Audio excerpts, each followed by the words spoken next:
যে আইবি এর সিলেবাস এটা, তাহলে কই থেকে পড়বো বা কিভাবে পড়বো। আমি অলওয়েজ একটা জিনিস সবসময় সাজেস্ট করি, সেটা হচ্ছে যে কোয়ালিটি ওভার কোয়ান্টিটি। আমি অনেককেই আমার পার্সোনাল এক্সপিরিয়েন্স থেকে দেখেছি যে অনেক বই কভার করতেছে, ঠিক আছে, বা নিজের মানে দে আর টু হার্ড অন দেমসেলস, ঠিক আছে, যে অনেক বেশি পরিশ্রম করতে গিয়ে ধরেন একেবারে নাওয়া খাওয়া ভুলে যাচ্ছে। এরকম কিছু করার দরকার নেই। অলওয়েজ মনে রাখবেন যে আইবি এর জন্য your basic matters and quality over quantity. তো আপনি অল্প কয়েকটা বই করেন, সমস্যা নাই, কিন্তু ঠিকভাবে করেন, দ্যাটস হোয়াট ম্যাটার্স আর কি। তো আমি একটা সেকশন ধরে ধরে বলি যে কোন জায়গায় কোন বই প্র্যাকটিস করাটা জরুরি।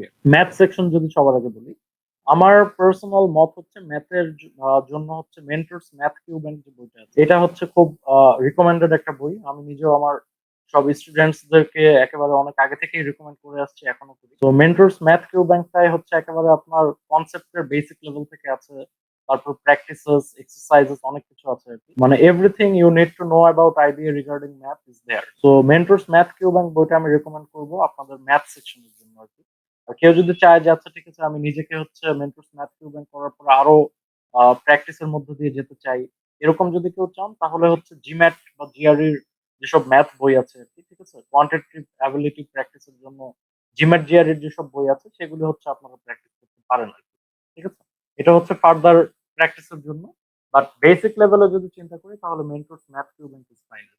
এখন আরেকটা ব্যাপার এখানে আছে, অনেকে ভাবতে পারে যে আচ্ছা ঠিক আছে মেন্টরস ম্যাথ কিউব কি আমার পড়তেই হবে বা এরকম। মানে ব্যাপারটা আসলে ঠিক এরকম না, ইট অল ডিপেন্ডস যে আপনার নিজের স্কিলটা এখন কোন লেভেলে আছে। হ্যাঁ, ফর ইনস্টেন্স আমি মেন্টরস ম্যাথ কিউব হচ্ছে বিবিএ প্রিপারেশনের সময় বা এমবিএ প্রিপারেশনের সময় আমি নিজে পড়ি। আমি হচ্ছে মেন্টরস ম্যাথ কিউব বইটা প্রথম ধরি হচ্ছে যখন আমি বিবিএ তে ঢোকার পরে স্টুডেন্টদের যখন আইবি অ্যাডমিশন কোচিং করানো শুরু করি, তখন হচ্ছে আমি বইটা নাগাল পাই এবং এই বইটা রিকমেন্ড করা শুরু করি। বিকজ ন্যাচারালি আমার ম্যাথ পার্টটা অনেক স্ট্রং ছিল, কোয়ান্টিটেটিভ অ্যাবিলিটি অনেক স্ট্রং ছিল।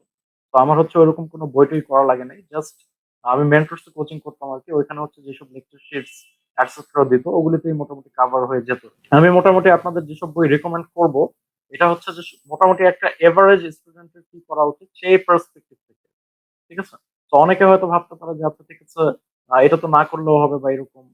বাট স্পিকিং এগেইন যে আমি হচ্ছে একটা এভারেজ স্টুডেন্টের পার্সপেক্টিভ থেকে বলতেছি, ঠিক আছে। ধরে নিলাম যে তার ইংলিশ ম্যাথ সবকিছুতেই বেস লেভেলটা এভারেজে আছে আর কি। তো সেই পার্সপেক্টিভ থেকে চিন্তা করলে math cube is very good book. And then further প্র্যাকটিসের জন্য অ্যাজ আই সেড জিম্যাট আর জিআরই বইগুলো আপনারা দেখতে পারেন। তো ইটস অল অ্যাবাউট ম্যাথ। তারপরে যদি আমাদের ইংলিশ সেকশন নিয়ে বলি, ইংলিশ সেকশনে অ্যাজ আই সেড আর্লিয়ার অনেকগুলি পার্ট আছে। ফর ইনস্টেন্স গ্রামার, ভোকাবুলারি, তারপরে হচ্ছে আপনার রিডিং কম্প্রিহেনশন। গ্রামার নিয়ে যদি বলি, গ্রামারে হচ্ছে ক্লিফস টফেল, এই বইটা হচ্ছে খুবই ইম্পর্টেন্ট আর কি। ক্লিফস টফেল এই বইটা হচ্ছে বলা হয়, আমরা যারা আইবি টিউশনে অনেকদিন ধরে জড়িত আছি আমরা এটাকে বলি বাইবেল অফ গ্রামার। সো এই বইটা খুব ছোট একটা বই, ওরকম বড় না, খুব স্টোরি বুকের মতো আর কি, পেপার ব্যাক একটা বই। এটা হচ্ছে ধরেন কেউ যদি চায় যে আচ্ছা আমি আমার ফ্রি টাইমে পড়বো, তাহলে শুয়ে বসেও পড়তে পারেন ফ্রি টাইমে। এটা শেষ করতে 3-4 দিনের বেশি লাগার কথা না। বাট ট্রাস্ট মি, এই বইটা যতটা ইজি আপনার মনে হবে, yes actually it's easy, but it's very crucial. এই বইটার গ্রামার যদি আপনি ঠিকঠাক মতো পড়তে পারেন, তাহলে ইনশাল্লাহ বুঝে যদি পড়ে থাকেন আইবি এর গ্রামার নিয়ে আপনার আর সমস্যা ইনশাল্লাহ হবে না। একটা জিনিস মনে রাখবেন যে আমরা হচ্ছে যারা বাংলা মিডিয়ামে এসএসসি এইচএসসি পড়ে আসছি, আমাদের যে গ্রামারটা আমরা পড়ে আসছি সেটার সাথে অ্যাকচুয়ালি আইবিএ বা জিআরই, স্যাট, জিম্যাট এগুলিতে যে গ্রামারটা লাগে সেটার মধ্যে একটা মোটামুটি হিউজ কাইন্ড অফ ডিফারেন্স আছে।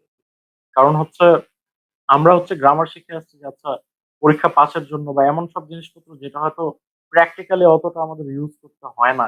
আইবিএ বা জিআরই স্যাট এর যে গ্রামারটা লাগে, যেটা ক্লিপস টফেলে আছে, সেটা হচ্ছে একেবারেই একটা প্র্যাকটিক্যাল পার্সপেক্টিভ থেকে যে একজন ইংলিশ লার্নারের কি কি জানা উচিত about English grammar. That's what's is all about clips TOEFL আর কি। সো গ্রামারের জন্য এই বইটা আমি হাইলি রিকমেন্ড করবো। নেক্সট আসে হচ্ছে আমাদের ভোকাবুলারি নিয়ে, যে এটা কই থেকে পড়বো আর কি। তো ভোকাবুলারির জন্য বাজারে অনেক বই আছে, ওয়ার্ড স্মার্ট 1, 2, ম্যাকগুশ 1000, এরকম ছোটখাটো আরো অনেক বই আছে যেগুলির নামও আমি খুব একটা জানি না আর কি, ঠিক আছে।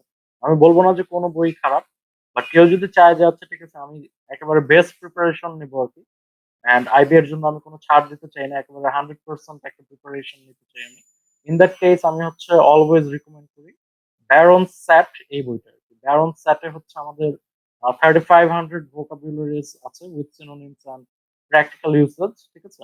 এই বইটা হচ্ছে আমরা যদি মোটামুটি কাভার করতে পারি আরকি। আপনি লং টাইম নিয়ে পড়েন, তাড়াহুড়া করে পড়ার কিছু নাই আরকি। এটা থেকে যদি ভোকাবুলারি মোটামুটি সব করতে পারেন তাহলে ইনশাল্লাহ আপনার খুবই স্ট্রং একটা বেস তৈরি হবে এবং আইবি এর ক্ষেত্রেও অনেকটাই আপনি এগিয়ে যাবেন। হ্যাঁ, অনেকে আমাকে কোশ্চেন করে যাচ্ছে আমি ওয়ার্ড স্মার্ট 1 বা 2 আমি করলে হবে কিনা। এটার আসলে কোনো ডিরেক্ট অ্যান্সার নাই আরকি, ঠিক আছে? অনেকে আছে যে কোনো ভোকাবুলারি বই না পড়েও হয়ে গেছে। It depends on your life long learning আরকি। এই যে আজকে ধরেন আপনি বিবিএ বা এমবিএ পরীক্ষা দিতে চান, আপনি অলরেডি 12 বা 16 বছরের একটা পড়াশোনা কমপ্লিট করে আসছেন। তো অলরেডি হচ্ছে আপনার একটা লাইফ লং লার্নিং একটা ইংলিশ ভোকাবুলারি বেস তৈরি হয়ে গেছে। এই বেসটা একেকজনের একেক রকম হতে পারে। হ্যাঁ? এই যে 3500 ভোকাবুলারি আমি রিকমেন্ড করলাম ব্যারন্স স্যার থেকে। কারো জন্য হয়তো এই 3500 এর মধ্যে অলরেডি সে 2500 জানে। কেউ হয়তো মাত্র 500 জানে। মানে একেকজনের জন্য এটা একেক রকম আরকি। আর প্লাস হচ্ছে ধরেন আপনার হাতে খুব অল্প সময় আছে। আপনি পরীক্ষার কিছুদিন আগে ঠিক করলেন যে আমি আইবিএ তে পরীক্ষা দেব। তখন maybe Barron SAT is not the right choice for you. আপনার হয়তো তখন ওয়ার্ড স্মার্ট টাইপের কোনো শর্টকাট বা স্মলার বইয়ে যাওয়া উচিত আরকি।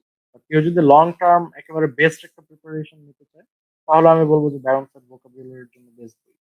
আচ্ছা, রিডিং কম্প্রিহেনশন নিয়েও বলি। রিডিং কম্প্রিহেনশন আমাদের এসএসসি এইচএসসি তে যেরকম আসতো, ঠিক আছে? এর থেকে ডিফিকাল্টি লেভেলটা একটু বেশি। এসএসসি এইচএসসি তে আমাদের রিডিং কম্প্রিহেনশন প্যাসেজেস যেগুলো আসতো আরকি, সেগুলোর কোয়েশ্চেনস বা খুব ডিরেক্ট হতো আরকি। হ্যাঁ? লাইক ধরেন বলতে যাচ্ছে অমুকের গ্রামের নাম কি, অমুকের বয়স কত, অমুকের নাম কি, ঠিক আছে? তো এখানে ক্রিটিক্যাল থিংকিং এর ওরকম একটা স্কোপ থাকতো না আরকি। বাট আইবি এর যে রিডিং কম্প্রিহেনশন আছে এটা অনেকটা হচ্ছে জিআরই এর অনুকরণে তৈরি। তো মেইনলি যেখানে হচ্ছে অনেক একাডেমিক বা ক্রিটিক্যাল রাইটিং থাকে এবং কোয়েশ্চেনস গুলিও একটু ক্রিটিক্যাল টাইপের হয় আর কি, যেটা হচ্ছে আপনার চিন্তা করে অ্যান্সার দিতে হবে। তো এই টাইপের জিনিস প্র্যাকটিসের জন্য আমি সাজেস্ট করব যে জিআরই এর যেসব বই আছে সেখান থেকে রিডিং কম্প্রিহেনশন প্র্যাকটিস করা। ফর ইনস্টেন্স ম্যাকগুস জিআরই বা প্রিন্সটন রিভিউ জিআরই, ঠিক আছে? হ্যাঁ, বা ম্যাগ্রো হিল জিআরই, এই টাইপের বইগুলি হচ্ছে আপনারা রিডিং কম্প্রিহেনশন এর জন্য প্র্যাকটিস করতে পারেন। আর লাস্টে যেটা আসে যে অ্যানালিটিক্যাল অ্যাবিলিটি, অ্যানালিটিক্যাল অ্যাবিলিটির জন্য দুইটা পার্ট আছে মোটামুটি, পাজল অ্যান্ড হচ্ছে ক্রিটিক্যাল রিজনিং। পাজলের জন্য হচ্ছে আপনারা জিআরই বিগ বুক এই বইটা হচ্ছে ফলো করবেন। জিআরই বিগ বুকে হচ্ছে টোটাল 27টা টেস্ট আছে এবং প্রতিটা টেস্টের আন্ডারে মিনিমাম দুইটা করে অ্যানালিটিক্যাল সেকশন আছে। অ্যান্ড প্রতিটা অ্যানালিটিক্যাল সেকশনে আবার বেশ কিছু পাজল আছে আর কি।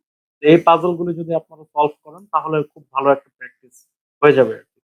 আর ক্রিটিক্যাল রিজনিং যদি বলেন, ক্রিটিক্যাল রিজনিং এর জন্য হচ্ছে আপনারা আইবি এর যে গাইডটা আছে, ঠিক আছে? সেটা হচ্ছে আপনারা দেখতে পারেন। মেন্টরস আইবি এর যে গাইড আছে ওটাতে ক্রিটিক্যাল রিজনিং এর জিনিসপত্র দেখতে পারেন।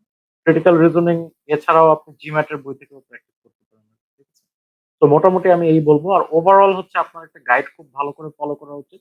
Just to solve the previous years questions. ঠিক আছে?